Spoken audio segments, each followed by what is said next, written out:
Sejam muito bem-vindos ao primeiro episódio 100 Mulheres para Ler Antes de Morrer.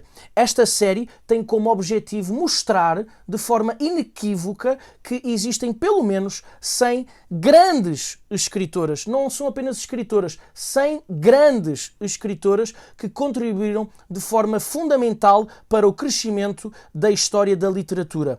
É importante... Esta série é importante não apenas por uma questão de igualdade de género, mas porque existe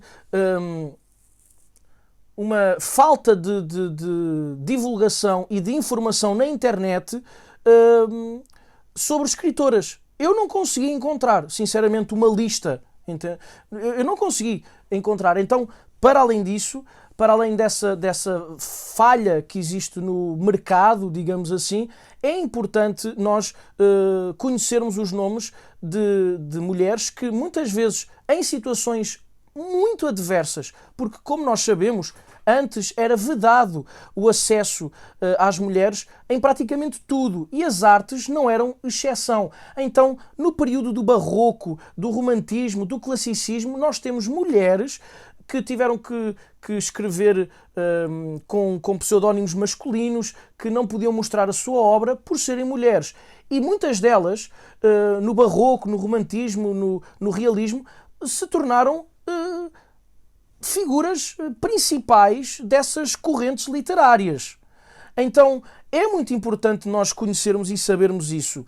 É muito importante, para além de uma óbvia luta, digamos assim, de igualdade de género, também entender que a literatura tem muito a ganhar com a leitura de mulheres, com a leitura de escritoras mulheres. Porquê? Porque nós desde sempre que os narradores nos romances, os personagens na poesia, o eu lírico, é um narrador, são personagens construídas por homens. Então, ao lermos autoras mulheres, estamos a ampliar o campo das possibilidades de produção literária e estamos a ampliar os nossos horizontes e estamos a complementar a literatura.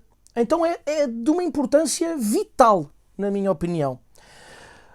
A primeira grande mulher de quem eu vou falar é Clarice Lispector, possivelmente a escritora mais conhecida, a escritora mulher mais conhecida no mundo da nossa pátria, que é a língua portuguesa.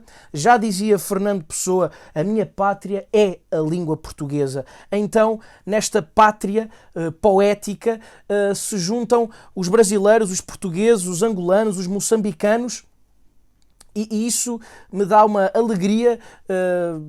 Não sei se ainda é resquícios de uma consciência coletiva portuguesa do Império, não sei, mas não tem nada a ver com essa coisa colonialista, tem a ver com esta vibração poética, não é? A nossa pátria é a língua portuguesa e quer queiramos, quer não, os brasileiros falam português. Então a Clarice Lispector pertence à nossa pátria, que é a língua portuguesa.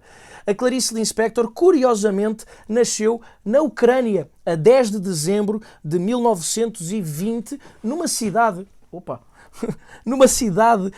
numa localidade que eu nem vou arriscar dizer o nome, porque eu não consigo. Mas ela rapidamente se mudou para o Brasil com os pais, que eram refugiados, foram para Maceió. Ela esteve primeiramente em Maceió, depois foi para Recife, para Pernambuco, do qual ela se assume pernambucana. É muito curioso, não é? Essa identidade pernambucana de uma menina que veio da Ucrânia, não é? Judia, mas que se assume pernambucana, brasileira. Isso é muito bom. E no fundo ela é brasileira. Ela escreveu em português, ela morou a vida inteira, ela morou em vários lugares, porque o marido dela era diplomata, mas ela era brasileira. A sua incorporação cultural era uma incorporação cultural brasileira, não é? Essa assimilação. Então, ela é nossa, digamos assim. E eu digo isto com muito orgulho.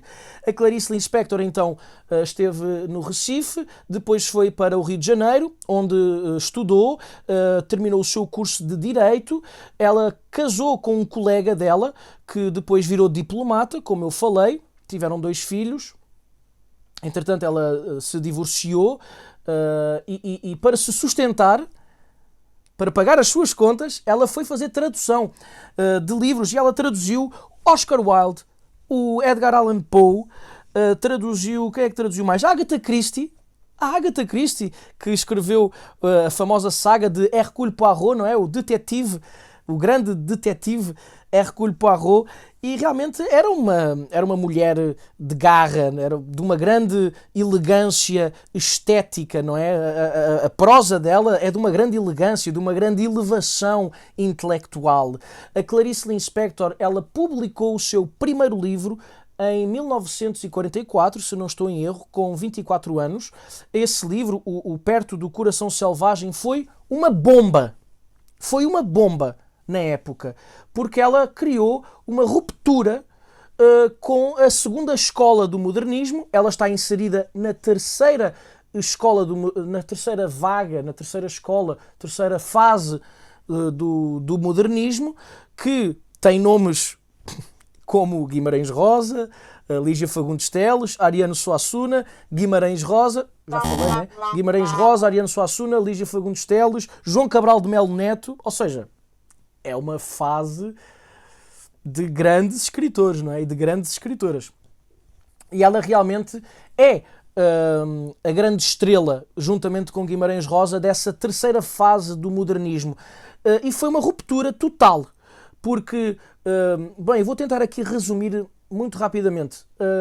A primeira fase do modernismo foi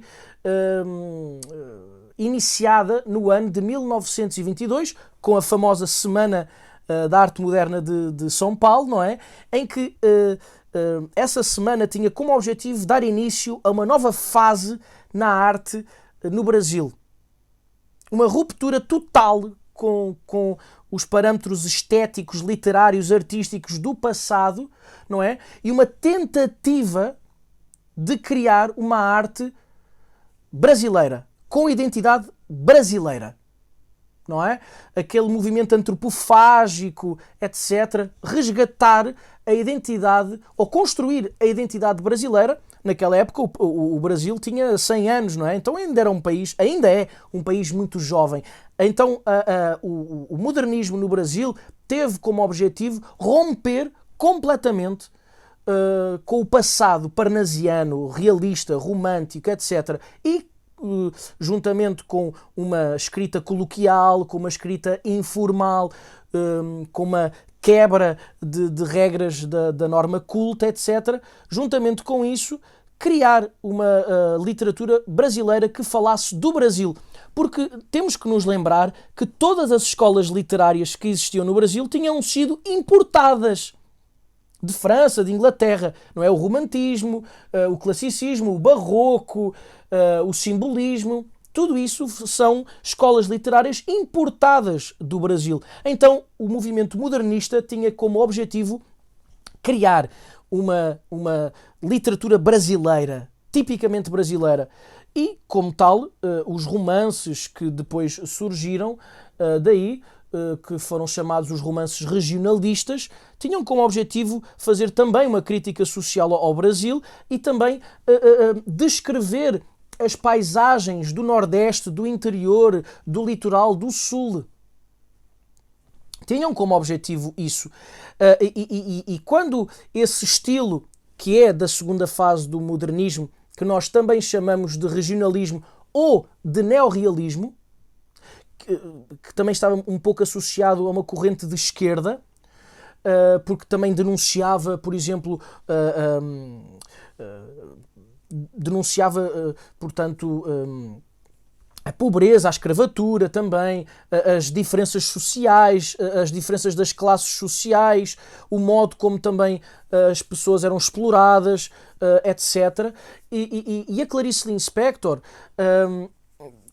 contrariando essa onda de regionalismo, não é? De uma literatura mais virada para o mundo rural, a Clarice Lispector rompe com isso e ela introduz um estilo de escrita intimista, um estilo de escrita psicológico, com uma grande densidade psicológica, com uma grande profundidade de reflexão dos personagens que estão nos livros de Clarice Lispector. Os diálogos dos personagens da Clarice Lispector muitas vezes são autênticas dissertações filosóficas, são ensaios filosóficos. Aliás, a Clarice Lispector, há ali uma fase da Clarice Lispector em que o romance da Clarice Lispector se torna quase um ensaio filosófico autobiográfico. Então, a Clarice Lispector introduz uma grande inovação na literatura brasileira, na literatura da língua portuguesa. O seu primeiro livro, Perto do Coração Selvagem, foi uma grande bomba e, curiosamente, teve logo uma grande,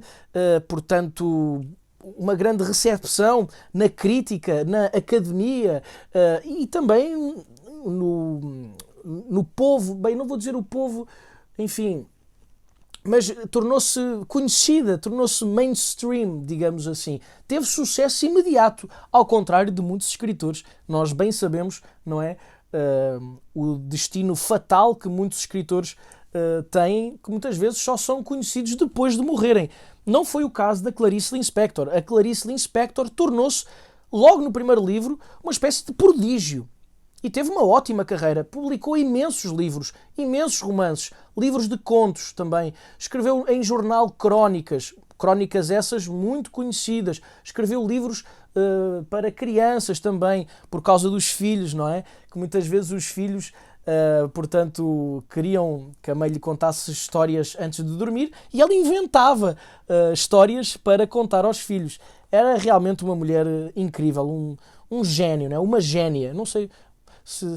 É uma génia mesmo. Era prodigiosa. E realmente a Clarice Lispector introduz essa dimensão psicológica profunda.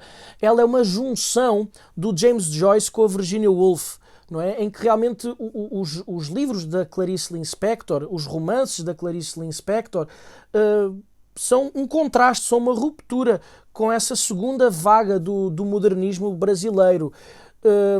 É uma tentativa de um romance universal, em oposição ao regionalismo, que tem como objetivo descrever a situação no sertão, no interior, as classes pobres, ricas, essa crítica de costumes que existe muito também no realismo, essa descrição da sociedade brasileira e dos seus grandes males e das suas podridões, digamos assim. A Clarice Lispector rompe com isso para uma espécie de literatura universal, em que os problemas que existem na literatura de Clarice Lispector, as objeções colocadas, são objeções de caráter mundial, universal. Não é? São questões intimamente ligadas à alma humana, preocupações universais, não é? O sofrimento, o absurdo.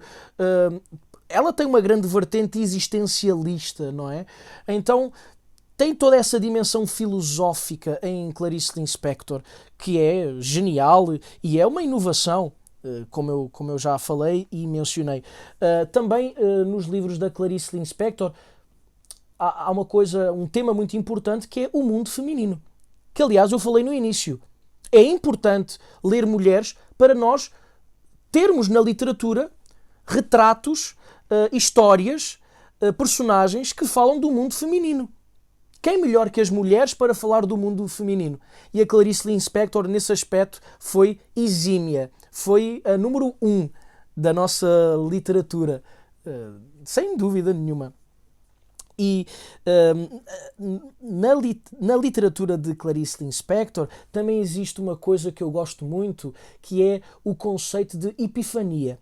Todos os livros de Clarice Lispector, bem, não vou dizer todos porque eu não li todos, mas nos livros que eu leio, que li de Clarice Lispector, existe sempre esta questão da epifania, que é os personagens no livro, parece que através da reflexão filosófica, da sua reflexão com o eu, esse olhar no espelho, não é, para entrar nas profundezas da alma, essa reflexão termina, ou pelo menos mesmo que não termine, mas tem sempre essa explosão, essa epifania de descobrir qualquer coisa, mesmo que essa coisa seja má e destrutiva, mas há sempre esse conceito de epifania que é, voilà, há aqui qualquer coisa, eu descobri qualquer coisa, eu descobri alguma verdade. É uma busca pela verdade, digamos assim, que existe em Clarice Lispector. Eu atrevo-me a dizer que é quase uma filósofa, não é? É uma filósofa que aproveitou, portanto, a estrutura romanesca, a estrutura de romance, a estrutura literária, para fazer as suas divagações intelectuais, as suas deambulações reflexivas. Também ela explorou muito a metalinguagem, ela explorou muito, fez inovações linguísticas, por exemplo, o romance, eu penso que é A Hora da Estrela. Agora não estou bem... que começa com uma vírgula. Eu vou pesquisar e depois eu vou colocar aqui, que agora realmente eu não me estou a lembrar. Começa com uma vírgula, como se o início do romance não fosse o início, como se o início do romance fosse a continuação de qualquer coisa. Isso é genial. Enfim, isso é absolutamente genial. Ela, como modernista da terceira fase, ela voltou a abraçar um certo simbolismo francês, um certo realismo mágico que também estava aparecendo nessa época. Então ela se opôs esteticamente à primeira fase do modernismo também, em que a primeira fase do modernismo era romper com tudo o que era do passado, criar uma linguagem nova, criar uma estética nova, e a Clarice Lispector resfriou um pouco isso e voltou também um pouco ao passado. Eu acho que é importante, eu acho que todas as correntes literárias têm qualquer coisa para nos ensinar. Não estou dizendo que o movimento modernista não teve a sua importância, teve. Às vezes é fundamental nós criarmos uma ruptura com o passado, mas é importante também aprender com o passado e retirar as coisas boas que o passado possui. As recomendações que eu faço de leitura da Clarice Lispector são as recomendações dos livros que eu li, porque eu realmente não posso recomendar uma coisa que eu não li. Perto do Coração Selvagem, o livro de contos da Clarice Lispector, que neste momento existe uma antologia publicada, será que foi pela Companhia das Letras? Não estou recordado, mas vou colocar aqui a antologia dos contos da Clarice Lispector, um livro gigante, A Hora da Estrela e o meu livro favorito, Uma Aprendizagem ou O Livro dos Prazeres. Na minha opinião, se querem começar a ler Clarice Lispector, leiam Uma Aprendizagem ou O Livro dos Prazeres. É um livro pequeno, mas é um livro fantástico, que mostra toda a genialidade da Clarice Lispector e acho que é um livro que serve de síntese para entender a estética, a proposta literária da Clarice Lispector. É um livro realmente... Eu vou tentar ver aqui nas minhas notas. Vou ver se eu encontro aqui, porque eu escrevi sobre esse livro aqui no meu diário, numa espécie de diário que eu tenho. Vamos ver se eu encontro. Bem, não sei se vou encontrar, peço desculpa realmente esta falta de profissionalismo. Eu deveria ter tudo na minha cabeça. Está aqui. No livro Uma Aprendizagem ou O Livro dos Prazeres, nós temos... A narrativa se foca no diálogo entre a Lori e o Ulisses. Eu vou dar aqui um pequeno spoiler. E esse diálogo é um diálogo profundamente filosófico, mas existe uma intelectualização dos prazeres, dos sentimentos, do desejo, porque há uma tensão erótica entre a Lori e o Ulisses. Há uma dança nupcial, não é? Há uma dança nupcial entre a Lori e o Ulisses, de entender, será que aquele homem é o certo para mim? Será que aquela mulher é a certa para mim? Será que eu gosto dela? Ou seja, poderia ser um romance amoroso apenas, mas não. No meio dessa dança nupcial, afrodisíaca, de conquista amorosa, existe uma profunda reflexão filosófica acerca da vida. Então é uma coisa fantástica. É uma coisa fantástica. E o próprio livro parece que é uma espécie de processo de aprender a intelectualizar os desejos e os sentimentos e é uma espécie de aprendizagem de como tentar amar alguém. É uma coisa fantástica. É como se fosse uma espécie de roteiro de teatro sofisticado, porque o livro é basicamente os diálogos, então parece um roteiro de teatro. É fantástico, é um livro fantástico, aconselho mesmo todo mundo a ler. Se já não leram, se ainda não leram, leiam. Se já leram, releiam. Eu tenho aqui o livro, já o reli 2 vezes e dá sempre para descobrir coisas novas. A Clarice Lispector é realmente fantástica e eu acho que nós devemos muito à Clarice Lispector e assim como ela, devemos também ter muito respeito e devoção por todas as grandes escritoras mulheres que povoaram esta terra, que povoam esta terra e que irão povoar esta terra. Portanto, não percam o próximo episódio desta série 100 mulheres para ler antes de morrer. De minha parte, por agora, é tudo. Espero que tenham gostado. Foi uma grande honra. E é isso. Até à próxima.